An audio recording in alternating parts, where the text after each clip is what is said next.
Hello, everyone, and welcome to the very first episode of the Aliveness Habit 2024. This is a conversation series dedicated to exploring the experience of aliveness, the full rapture of what it means to be alive, to feel alive for each one of us. And I have my first 2024 guest, and it's our first in-person conversation. Yes. And that's because Mia lives up the road. And so she is here in person with me. We are literally fireside. There is a fire in front of us. So really excited to have Mia. Mia is a 17-year-old student in her last year of school. And she is an elite athlete. She is a rower, and she just secured her D1 scholarship to Rutgers University. And we're so excited and proud of you. It's wonderful. And I invited Mia because Mia has a very, very interesting, challenging, complex, beautiful story that I just was so happy to to connect with you on and to share you out into the world. And your diagnosis of alopecia universalis came in a couple of years ago, and life changed. Life changed. And so, So first of all, just thank you for coming. Thank you for having me. And maybe you could just walk us through. Oh, and I should mention that my dog decided to sit beside us. Joining us today. I'm just going to turn it here and you can see that Kiko is with us. Okay, so if Kiko decides to jump in, then It's not us making those noises. Exactly. So Mia, maybe just walk us through that experience of receiving that diagnosis, and then we can chat a little bit about how aliveness plays a role and how that experience of aliveness shifted for you. So basically 2 years ago, so 2 falls ago, I started noticing that my hair was falling out. And it was the fall. So I kind of told my parents, and they were like, oh, like maybe, the seasons are just changing. Like sometimes that happens, some hair falling out. I was like, okay, like no big deal, whatever. And then 3 days later, I was sitting in my history class and I took out my ponytail. I used to have super long, thick hair, and like half of my hair came out. And I was like, yeah, I don't think vitamins are really going to fix this one. Like, this seems pretty extreme.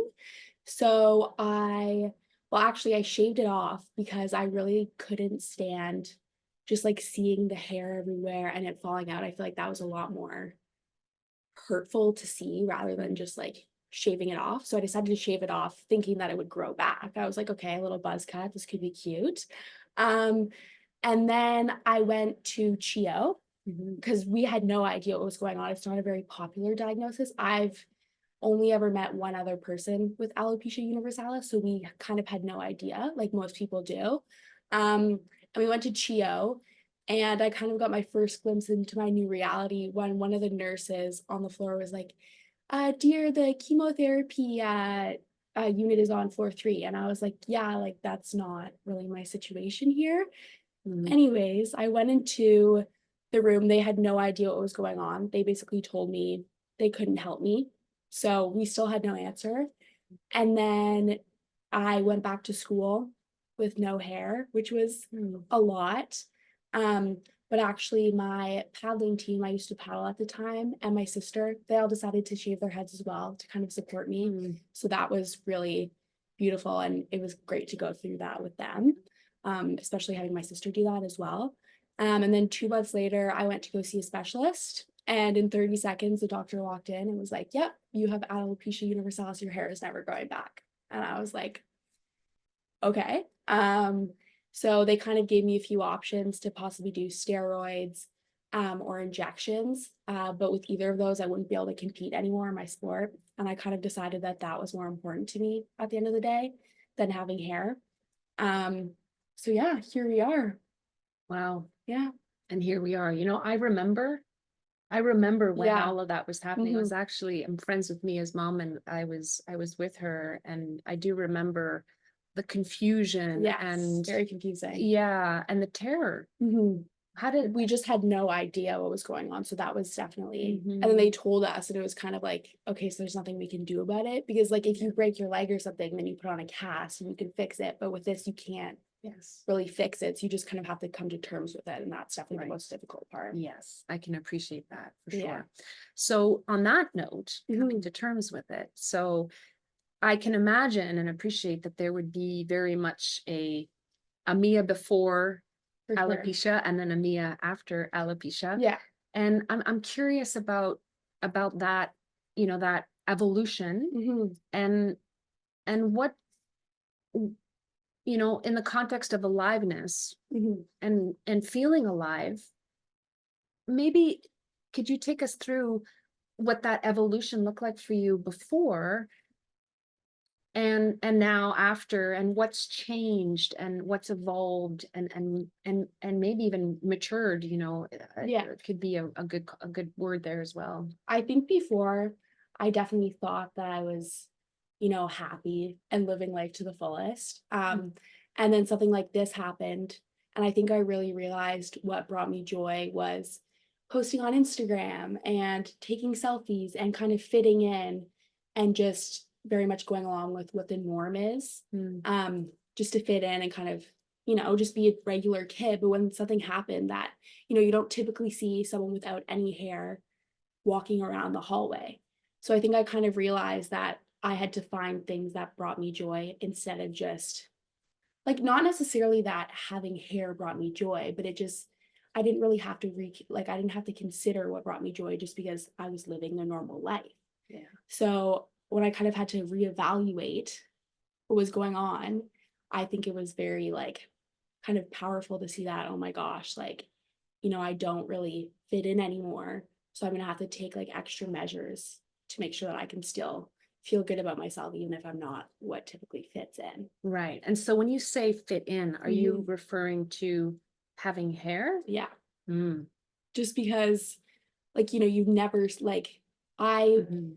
I don't think I rarely see people without hair. So the fact that Right. like I'm just like walking around was very like I don't know, like I get a lot of people staring at me Mhm. and I just think that kind of like put things into perspective that what I really value is people, not for what they look like. Because I think Mhm. that even me before, if I would have seen someone without hair, I would have been curious. Like not that I would have been judgmental, but I kind of would have been like, huh, I wonder why they don't have any Yeah. hair. What's happening there? Yeah. So I think it kind of made me reflect on just people and what I value Mhm. more than just like superficial looks and stuff like that. Yeah, I appreciate that. I love that. I'm gonna, if it's okay, you Mhm. wrote this. Okay, so Mia wrote a phenomenal Thank you. essay for her Application. application, and I stole it. Yep.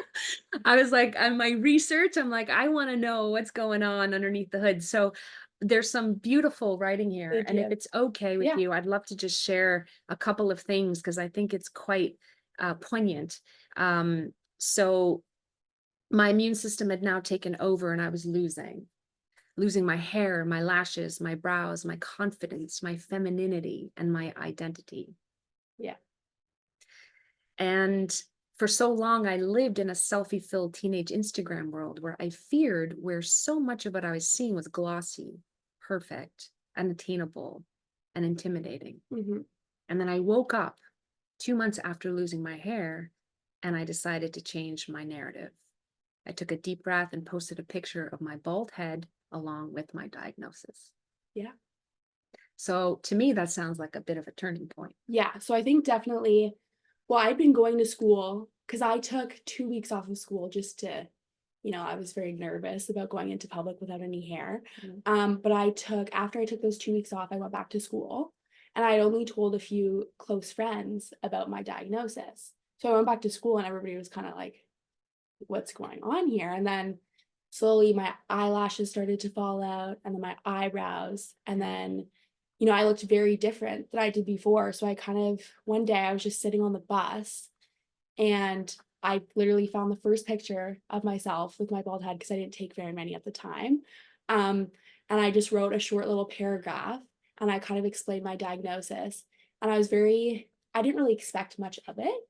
Um, but literally like hours later, I'd gotten probably 15 DMs from different girls that had gone through similar experiences or experiences that have shaped their life that aren't necessarily their hair falling out, but dealing with different hairstyles or dealing with different cultural things. They had all kind of reached out to me. And I think I realized that, I'm really not alone in this. And then I kind of realized that I feel like now it's definitely more my responsibility, or I've kind of taken it on as my responsibility to be more natural and to be more open about these things, just because everybody really is struggling with something, whether you know it or not. So I think Yeah. that being able to be that person who Yeah. can kind of show like it's okay. Yeah. Because I'm definitely not, covering it up or choosing to wear a wig, which a lot of people do. And that's okay as well. But I've kind of decided not to, just to show that, what, this is who I am and everybody has their own thing. And just to kind of create an open space for a conversation to talk about what's really going on with them. Yeah. Yeah. That's very, I mean, I want to use the word brave, but I also feel like it's it's just it's just it's more than that. I feel like it's more like it's just who you are. It's like you're just stepping into, it's just who you are. And hair or no hair, Exactly. it doesn't actually, you were who you were with the hair. I feel like it just kind of like brought it out. For Yes. sure. And I'm curious about that space, because to me, that feels like a very different experience of aliveness. Yeah. Mhm. And I'm wondering if you could put some words to that experience. What does it feel like to step out, change the narrative, step out into the world with your beautiful bald head and just be yourself? Mhm. What are some words that go along with that when you did that? I feel like at first, like now, I don't really think about it very much Mhm. about the fact that I don't have any hair, just because it's kind of my You're norm now. normal. Yeah. But before, like definitely, kind of like reintroducing myself, I feel like without any hair, that kind of made me realize, I don't know, like it just really made me reflect on what was important to me. Like Mhm. it made me realize that my friends, because I feel like when you're in middle school, especially as a girl, not a lot of people want to be friends with, the bald kid that's just hanging around. So it made me kind of redefine my friends, made me redefine Mm. what's important to me, especially sports, Yeah. picking that over Yeah. having any hair, and just kind of embracing the fact that like, oh well, I don't have any hair, like let's move on from it. Yeah. It kind of just made me realize that that really doesn't matter. Right. And it's who you are as a person. Like And it literally does not matter. yes, yes. And what did you notice changed as a result of stepping into yourself in that I way? think I'm much more self-aware Yeah. of how I treat myself and others, because I could have just put on a wig and pretended like nothing happened. And I even had a few people reach out to me too, saying that they've gone through stuff like this, but no one would ever know. Yeah. So you never really Because know they it. wear a Yeah, wig. Yeah. exactly. Yeah. So you never really know what someone's going through. So I think I'm Mm. forced to reflect on like, hey, like Mhm. maybe let's not say that, just because you really don't know Yeah. what's going on in someone's life. Yeah. Also, I'm much more grateful for the things that I do have, because although I did lose my hair, I'm still fully capable of doing things. Yes. So I'm very grateful that it was only my hair that I lost. Yeah. It's also kind of made me realize that that wasn't like a really hard point in my life. And I definitely did struggle with mental health then, and I definitely do still now. So it's made me realize that, what I'm going through like may seem hard, but I've already been through probably one of the hardest things in my life.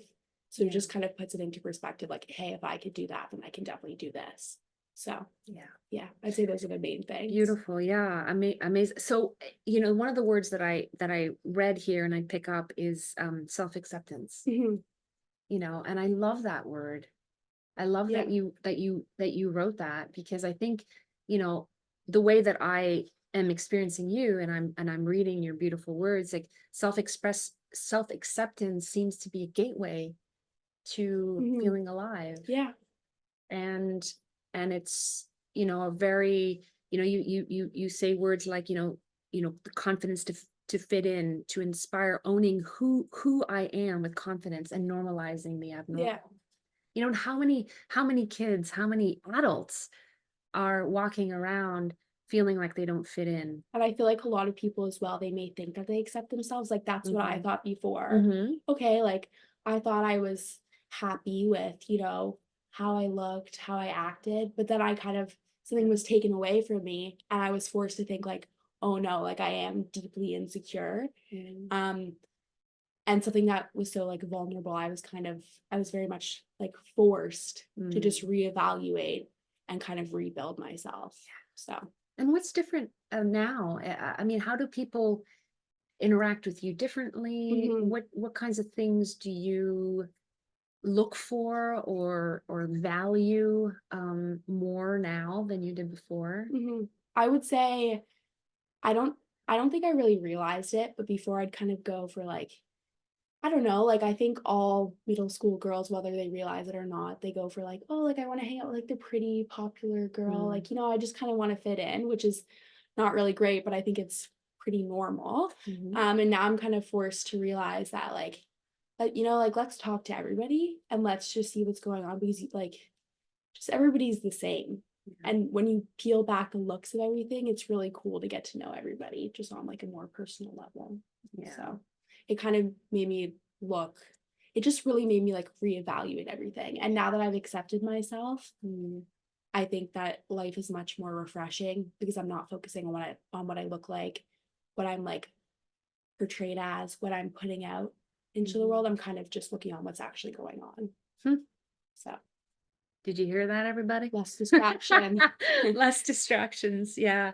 And what about sport? Let's Yeah, talk a little bit about sport because I know sport has been a for sure. huge part of your experience and your experience of aliveness as Mhm. well. And I'm curious, how does sport fit in to all of this? And Yeah. yeah. So actually when I lost my hair, I was paddling, Mhm. so kayaking, and that was a sport that I was doing at the time. And that winter, I went to Florida with the Quebec team because I was on the Quebec team for paddling.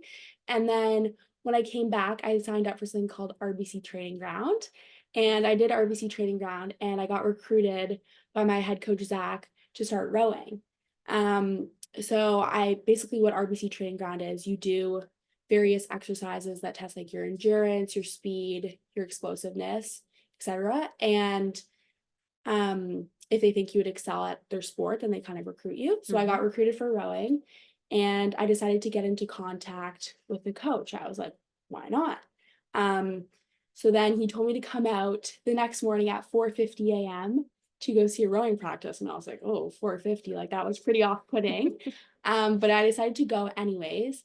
And coming from ski racing and paddling, which are both individual sports, I'd never been on a team sport before. Um, so it was very powerful to see how, especially with rowing, you're always competing for your own spot, but then you're also competing for the club. So it's Mm. very cool to see how people were able to separate, like their own personal gratification for, just doing well for the Ottawa Rowing Club. So that was really cool to me. And I was very used to training by myself, sometimes only me showing up, sometimes the coach not even showing up. So the fact that there were 25 girls and two coaches that were happy to be there every morning and they're all volunteer coaches, that was really refreshing to me. So I did both for a while. And then I decided that at the end of the day, a sport where I had people that were like-minded and we all had a shared goal, but I would eventually go further in that than, just like feeding off of each other's energy. And after, being kind of reinvented by my hair loss thing, I definitely Yeah. appreciated that much more. Um, so I decided to switch to rowing. And Mm. that was 2 summers ago. Um, so I just this summer I had my 1 year anniversary. So it's kind of crazy to think that now for the next 4 years, starting next fall, I'll go to Rutgers to continue rowing. So I'm really excited. I love it. That's wonderful. And did you notice a difference in how you engaged in competition or Mhm. how was there a difference between how you competed or how you related to competition before alopecia versus after? I think that definitely internally, rowing is very hard. Yeah. And I think especially like when I'm doing a hard workout, like this may sound kind of silly, but before I would have been like, oh, like this is terrible. Like, blah, blah, blah. I would have been very weak mentally. Now I kind of just think to myself, I'm like, listen, if I can walk outside bald every single day and not be phased by it, then I can finish this workout. Yeah. So I'm just able to dig deeper because it really put things into perspective. Like, this is really not that hard. Right. So I'm able to, just dig a bit deeper, if that makes sense. And do you notice that you bring a bit more of a loving attitude to it as I well? would say so. Yeah. I think that I'm able to empathize more with Like, my teammates. yeah. And And yourself, maybe yeah, even for because sure. maybe were you a bit harder on yourself, more judgmental, and now you sort of have a bit more of an accepting and a bit more loving relationship. I think I'm a lot more gentle with others now, just because I Yeah. kind of realize that you never really know what's going on. Oh yeah. Hmm. So I don't know, like, I think I'm able to relate a lot more Mhm. to my teammates, and I think I've become much more mature since this Mm. experience happened. So I really like taking the leadership position Yeah. on the team, and I think it's really powerful to have other girls with the same goal. So I really enjoy being a teammate. Yeah. Beautiful. So, what are some things that you have to watch out for in terms of your your experience of aliveness, your acceptance, the love, the empathy, this space that you inhabit now? What are some things that you have to watch out for that could take you out of that experience? I think at first I definitely thought a lot like, oh, like, because there is a chance my hair could grow back. It's very small. Okay. But at first, I was kind of doing everything like minus the steroids to kind of make sure my hair was growing back, and just really focusing on the past and being like, oh, Mm, like, why did this happen to me? Why me? mm, But I think when I was like, you know what? Like, if it grows back, if it like, then it grows back, but it probably won't. So yeah. I was like, you know what? Like, you're just gonna have to suck it up, and you're gonna have to deal with it.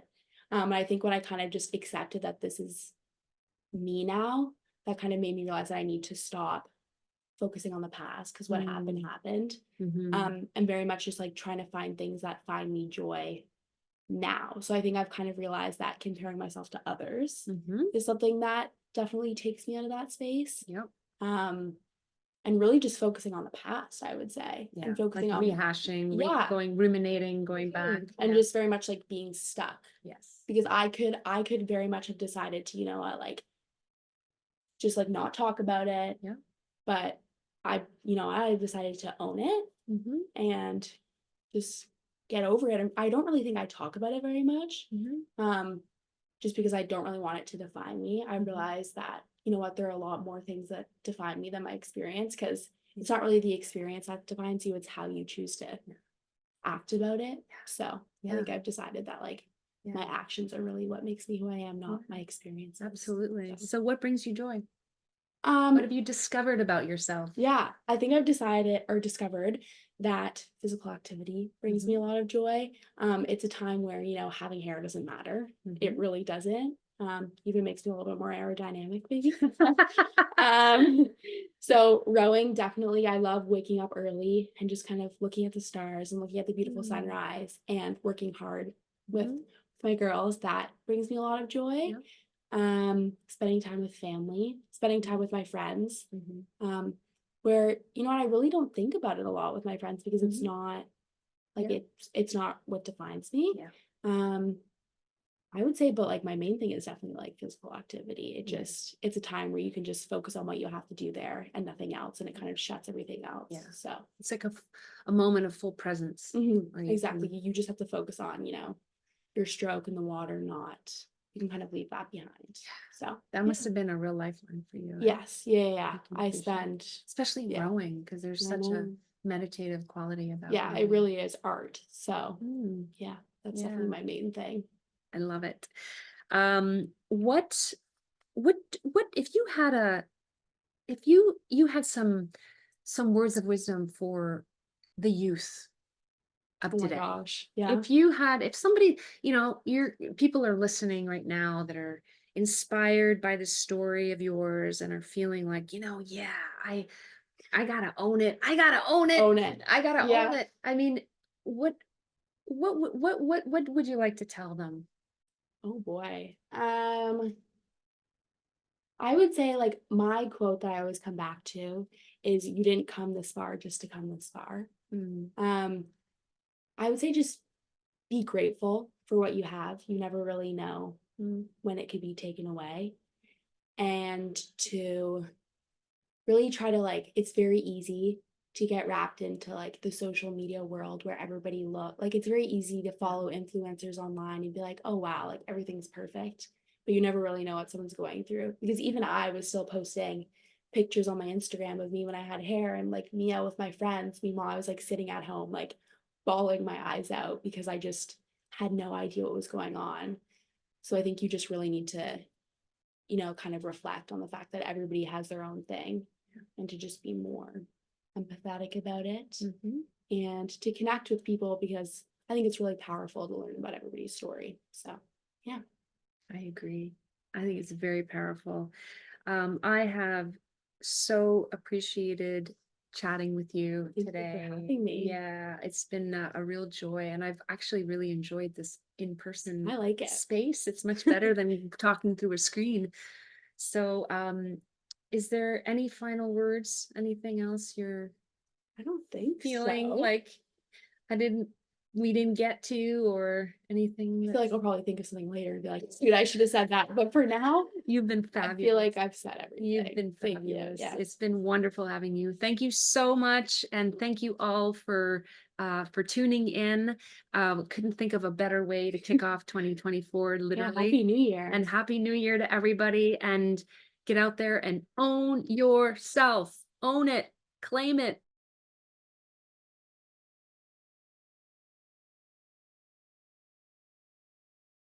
We were just chatting, and we have an addendum to We do. our episode. We have more. We have more, because we were talking about this concept of pity, and this idea that everybody that comes into contact with Mia thinks that I have cancer. yes. And I didn't put two and two together until just Yeah. now. And I thought, holy smokes, what an experience to have to go Yeah. through the day Yeah. with everyone coming up to you, pitying you, thinking that there's something wrong with you. So yeah, it's a lot. Like I'll go, well, as I said earlier, my first experience with it was when I was waiting in CHIO in the waiting room, and the nurse was like, no, dear, like floor 3 is for chemotherapy. And I was like, oh, this is about to be a pattern in my life.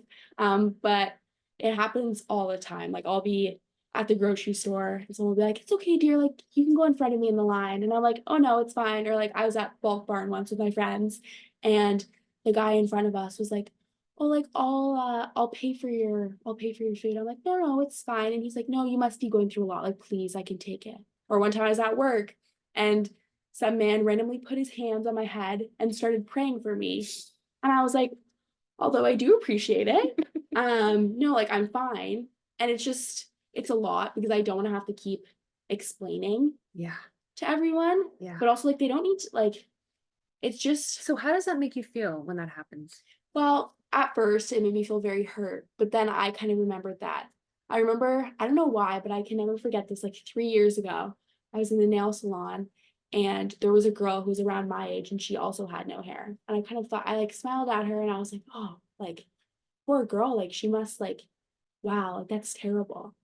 And then now I'm like, no, she just fully had alopecia. Like now, it's just like it's not intentional. It's not intentional, no one's doing it on but it's like, purpose. it's just so draining to have people constantly feel bad for you, because I'm like, no, like I'm actually doing pretty well, thanks. Like my life is pretty good. So what do you do when that happens consistently? Because that's something you can't control. I mean, you know, if people are, that's the association. When you see somebody without hair and a bald head, you think, well, they must be going through cancer treatment. So that's going to come at you. In reality, I'm probably like, not to be cocky, but like a little bit more healthy than them. I'm like, no, like, I'm fully like exactly. Like, that's right.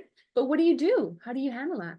I mean, a lot of the time it's not like people don't really come up to me. It's kind of just them like staring or like smiling at me or being like what people are always like, and I'm like I just kind of smile and move on with my day. But I think especially with like kids and stuff who will like stop and like point in the middle of the grocery store, I'm like, oh God. And what is that? Oh God, what is that? Well, I'm just like not embarrassed, but I just kind of miss. Like it's very easy to miss before when I was able to just do like everyday tasks not without having to explain myself, because it is something very personal. Yes. Which like I try not to define myself by, because I think that I have many more interesting things about myself than the fact that I don't have any hair. Because the fact that people do have hair is not interesting. So the fact that I don't have any hair, why is that so interesting? So I kind of just like, I just explained it in a very simple way. I'm like, yeah, my body isn't able to grow any hair. And then they're just like, oh. And I'm like, yeah. Like, I just kind of explain it, but it is really like, I just miss like being able to go to The like, anonymity, right? yeah, Just like being, everybody know, like, you know what I mean? Like, I can't just like yes. pop into the grocery store, like everybody knows it's me, like, you know what I mean? Yes, it's like an exposed, you're constantly being Yeah, exposed. it is a lot. Like, yeah. Yeah, you're like the, Yeah. shining And especially light. because I have like pictures of myself on Instagram too. Yeah. Like, people kind of like always know it's me. So I'm kind of just like, oh, I just wish I could go to the grocery store or go get some Starbucks without having to like explain my whole life Explain yourself story. all the Because then time. people always have questions, which fair enough. So like I would have had questions too. Yeah. But I just think people kind of forget that like they're not the only person that has that thought. Like, everybody else in the store probably is wondering too. So I can't really like, it's just a lot of questioning that I'm kind of like I've already come to terms with it. Yeah. So the fact that I have to keep Going there and explaining myself explaining like it. multiple times a day is a lot. Or Yeah. it's always like, at first I was very self-conscious about it, because always in the back of my head I was like even if someone like wasn't wondering, I was just like, oh, like they're definitely wondering what's going on. And then I would just like feel awkward or nervous that I hadn't explained it. And then Yeah. I automatically assumed that like they were coming to the fact that like I just had cancer or something. So I felt like I had to explain it. But then they like, I just always like felt very weird about it, because I was like, I wonder if they're wondering. So that was kind of paralyzing, to say the least. Like, how much mental energy does this take up for you? Now, not a lot, just because I feel like at first a lot, because nobody had any idea, right? So I had to explain it to everyone. And did it make you feel, did it reinforce this feeling like that something was wrong? At first I couldn't say the words alopecia without literally wanting to throw up. Like, I could not. I don't know why. Like, even my Instagram post that I made, I hadn't looked back at the post, and like I hadn't actually known what I had written. I wrote it in one take and I posted it. I didn't even know if I had any grammar mistakes or anything. I just, You mean the one that we talked about? yeah, Okay. I just posted it. I literally wrote it on the school bus and posted it. Oh my God. So I hadn't actually looked at it until literally this summer. Oh, really? Yeah. So I went back and looked at it and I was like, what'd you think? wow.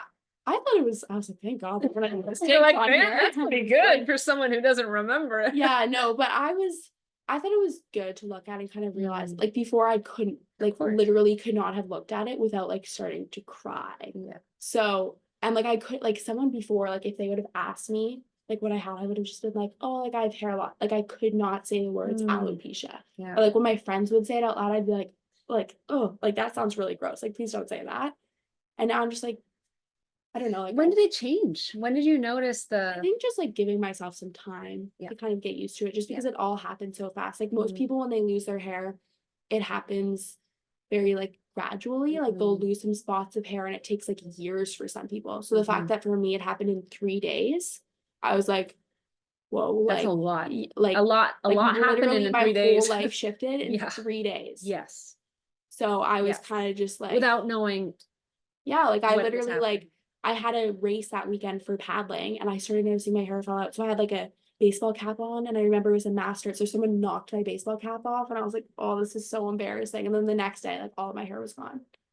So it was kind of just, I think I just needed to give myself some time. Yeah. And yeah, like, I think just giving myself time and realizing that, like, but people sometimes give themselves time, but they still stay stuck in the narrative, or they stay. I just had to make I had to make a conscious choice to like, how? What I don't know. Like, I think I just kind of, I was like, because I knew that it wasn't going to change. So I was like, you can only control very few things in your life. I couldn't control this happening. I realized that I can control my attitude about a situation. So I realized that having the attitude of feeling sorry for myself and feeling worried was kind of what I needed in the moment. But I realized that I couldn't keep living like that for the rest of my life. Yeah. And that I had to make the conscious choice to be like, okay, this happened. Yeah. But am I just gonna like drag myself down for the rest of my life, or am I gonna move on from it and maybe help others with it? So I kind of decided to make it a positive experience. Like, I never thought I'd be grateful for the experience, but now I feel like I'm a much better person because of it. So, Yeah. yeah. So I'm almost like, I'm not overjoyed that it happened. But like people always ask me like, oh, like, would you want your hair to grow back? And I'm kind of like, I don't know. Like, I wouldn't mind some eyelashes. That would be kind of fun. But like, I don't know. I feel like I'm very grateful almost for the experience to Yeah. happen. It really put everything into perspective for me. Do you think you love yourself more now than you did before? For sure. I definitely thought I loved myself before, but then like hair is like, it's not really like my hair fell out and then I was like, oh shoot, like I really like, I'm so lost. I really hate myself. And then I was like, oh boy, we're gonna have to reevaluate this. I was like, we're gonna have to start fresh here. So I think just kind of, yeah, like I just really, it was very like refreshing because I was like, oh shit, sorry. I was like, oh my gosh, like I'm really gonna have to make some changes here. And I had to make the decision because I could have chosen to be like my life's over. Like, you know what I mean? Like, let's just focus on it for the rest of my Yeah. life. So, okay, so here's a question for you. How does somebody, 17-year-old, 18-year-old, 16-year-old, Mhm. whatever the case might be, how does somebody young do that reevaluation and love themselves without a major crisis? Yeah. So I think for me, as I said, I'm almost kind of grateful because I was forced to. Um, but I think just maybe being inspired by someone else, Oh, or maybe if you're okay. listening to this and you're like, Yeah. you know what I mean? Like maybe I'm not super happy with myself. Yeah. And how, like, what kind of signs? What should someone look for to know that they're not really loving themselves?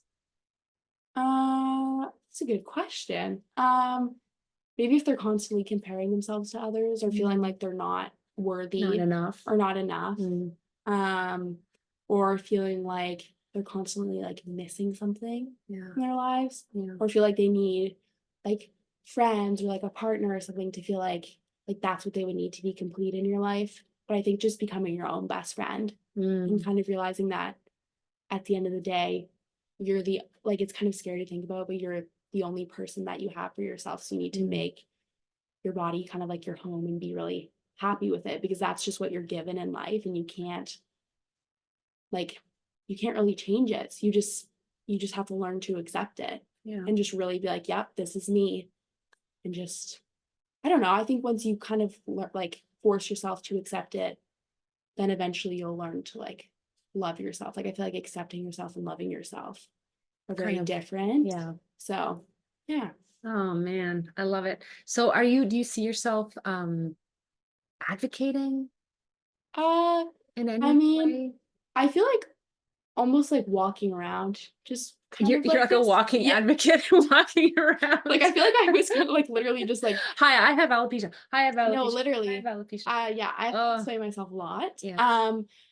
But But do you feel like that I mean, do you feel like that experience of having to explain yourself have shifted from like, okay, I don't want your pity to let me educate you about what's happening? I feel like maybe eventually, but I feel like now, like I'm definitely not still like 100. Like Yeah. everybody has their days. Yes. Um, maybe eventually, but I also at first I really feel like it was kind of what defined me. Yes. And I I don't know, I don't really want it to define me just Yeah. because, I think I have some like interesting things about myself. So I feel like maybe eventually, but for now, I'm still kind of, like I'm not fully, like healed from it yet. So Yeah. I think kind of now just focusing on, really accepting it myself. And then maybe eventually, Yeah. but I don't know. Like I really don't want it to define who I am. Like Mm. just because people like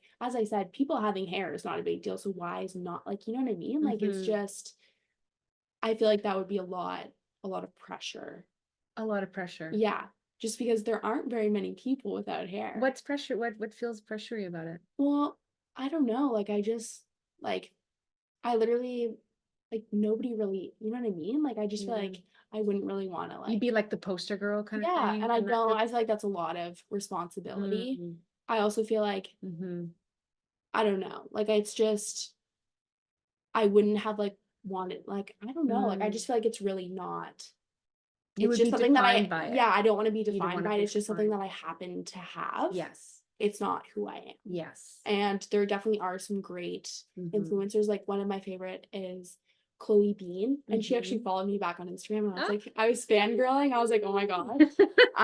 But she posts love about it. it a lot, and she does a great job. Yeah. But I feel like for now, especially, Yes.